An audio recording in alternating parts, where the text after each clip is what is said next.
Welcome to the short video for GCSE Citizenship, looking at life in modern Britain, particularly looking at key concepts from this unit. So this is all for part of Paper 2, Section A. So here we go. So this is the Union Jack, this is the flag of Great Britain. Now you can see the flag is made up of different elements. So it's a combination of the English flag, Scottish flag, and it incorporates elements of the Irish flag. Britain is an island, and is made up of loads of key cities, lots of counties, and lots of different countries. So it's a combination of a number of areas. Now, Britain is a multicultural society. Great Britain is multicultural. What this means is that we're a society made up of different people from cultural backgrounds, religious backgrounds, social backgrounds, genders, sexualities.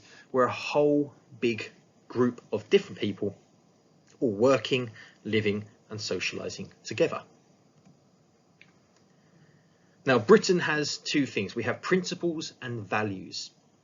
Principles are basic truths. These are ideas which underpin or support or influence the ways we think about society, what we think about Britain, and what we think about being British.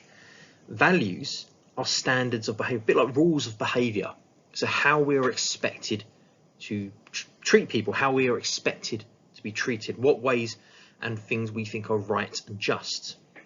Now these come together and are incorporated into the British values. Now British values were introduced in 2009 by Michael Gove under the Conservative government, and they were reinforced through education and a number of other institutions.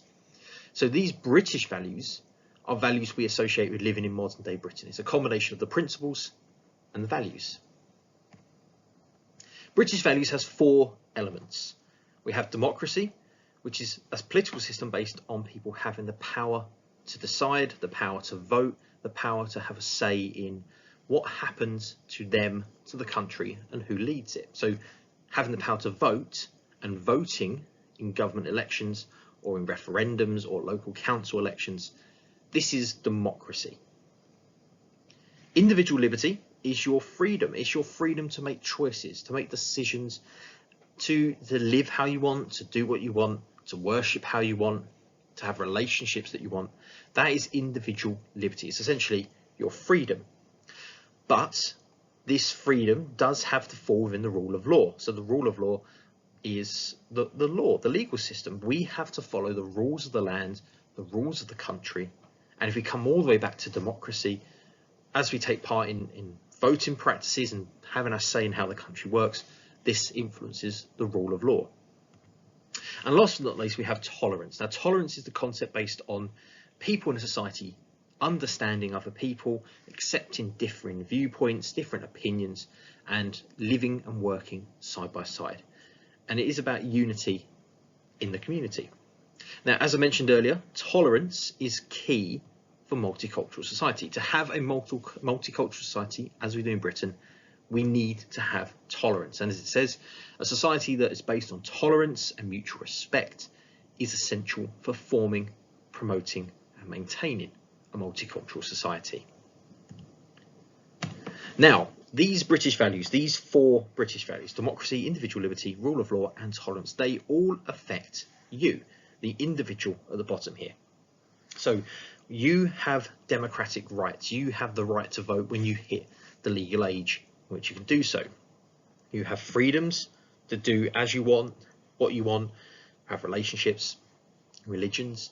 You have to follow the rule of law, and you have to follow the ideas of tolerance. Now, with the last two, rule of law and tolerance, part of this is enforced through the Equality Act. The Equality Act was brought in 2010, and it's a combination of 116 other little bits of legislation, laws, rights, and acts, which basically protect people from unfair treatment. It promotes inclusion, it creates a fair society, and it prevents racism, sexism, ageism, prejudice against people with different sexualities, different religions, different ethnicities, nationalities.